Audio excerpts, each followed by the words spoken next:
alert! Learning is important, right? Yes, exactly. What a bunch of nerds. Nerd alert! Right. Hello, and welcome to The Marketing Architects, a research-first podcast dedicated to answering your toughest marketing questions. I'm Elena Jasper. I run the marketing team here at Marketing Architects, and I'm joined by my co-host, Rob DeMars, the Chief Product Architect of Misfits and Machines. Let's do this, Elena. Let's do it. We're back with your weekly Nerd Alert. Every week, I'll take a deep dive into academic marketing research and translate its complex ideas into simple, understandable language for Rob and, of course, for all of you. Rob, are you ready to nerd out? I am eager to learn. All right, let's get into it. As always, we'll link the research we cover in the episode notes. This week, I read Marketers' Intuitions about the Sales Effectiveness of Advertisements. This was published in 2016 by Nicole Hartnett, Byron Sharp, and Rachel Kennedy for the University of South Australia, and Luke Greenacre for Monash University. So, Rob, how good do you think you are at predicting how TV creative will perform in market? I would say that I'm definitely an expert in my opinion, and I have beliefs on some best practices that I tend to look at when determining whether or not I think a spot will do well in market. Although that being said, I am always surprised about what categories end up really popping with television. So that's always such a fun journey as we're bringing in advertisers to go, wow, that category really worked for TV. How do you think the average marketer would perform? How do I think the average marketer will perform on television? No, like predicting. How good do you think the average marketer would be? So I asked about you because you have a background in creative pretesting TV. You should be an expert. How do you think the average marketer might do? I'll confess, I don't think they're going to do very well. Well, this study revolves around that question. Can marketers accurately predict which ads will be the most effective at driving sales? And it's a good question because a lot of incredibly important creative decisions are still made intuitively by marketers. So these researchers, they looked at the intuitive predictions of a global sample of marketers, and they actually focused on TV. They focused on which TV ads were more or less effective at driving sales. So that's something that we have some unique experience with. And the results are in, and Rob, for once, is right. Marketers' predictions. I gotta write that down. They're generally no more accurate than random chance. Yeah, flipping a coin might have gotten these marketers similar results. That sounds like my high school experience. Yes, random chance I'm going to do okay on that test. Yes. What do you think? Are you surprised by just how bad that is? You said that it wouldn't be good, but that's pretty bad. But random chance, yeah, I didn't think it would be that bad. Yeah, it's just as good as like closing your eyes and just picking one of them. Pin the tail on the ad campaign. Yes, got it.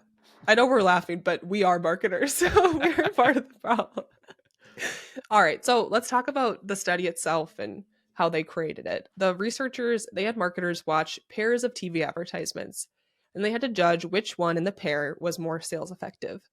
8 pairs of matched TV ads were provided by a global consumer packaged goods manufacturer, featuring ads from 4 different product categories. These ads had already been aired in the UK and the US. Each pair consisted of ads that were either from the same brand or competing brands with similar market shares and positioning. The ads varied in their creative approaches, and the sales effectiveness of each ad was previously measured using longitudinal single-source data from actual market performance. The study found that the ability of marketers to intuitively predict the sales effectiveness of television ads is generally no better than random chance, with a 51% accuracy rate across predictions. So technically, marketers were more accurate, all right? 51%. So also, it did vary depending on the type of marketer. So there was a slight edge if you had that specific category experience, or if your role was focused on marketing and consumer insights.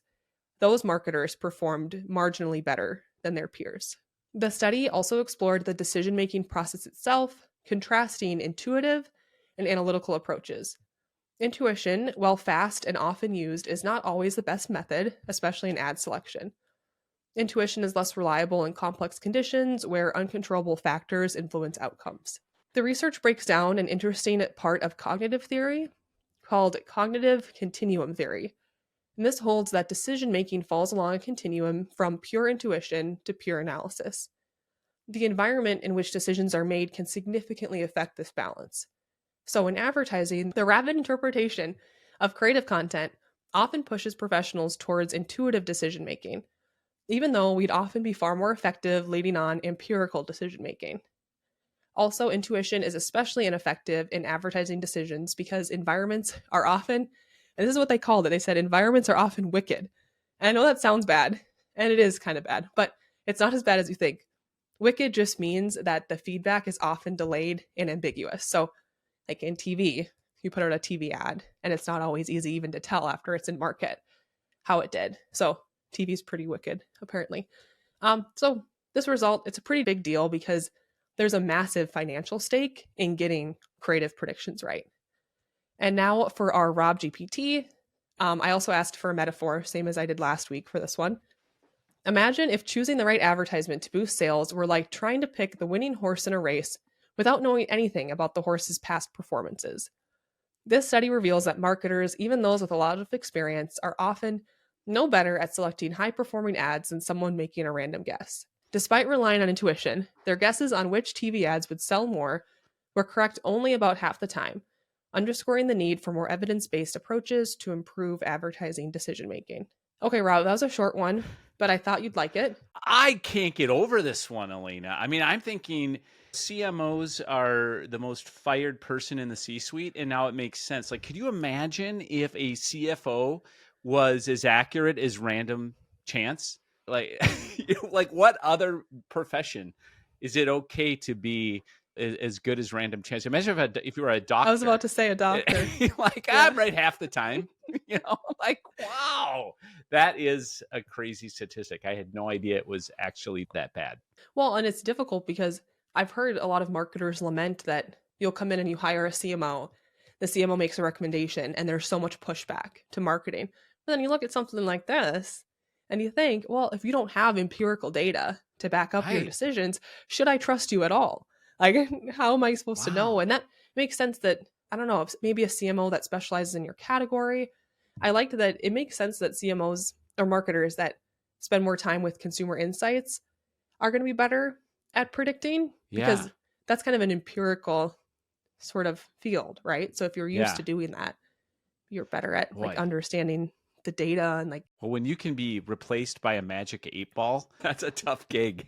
Not good news. But I would say the lesson for marketers, like all of our TV ads, we pretest them before they go on air. And we're an agency that has like, we should be the people that can predict how your TV commercial is going to do. We don't even do that. We have to rely on data to predict it. So it's just not fair to expect yourself to be able to tell.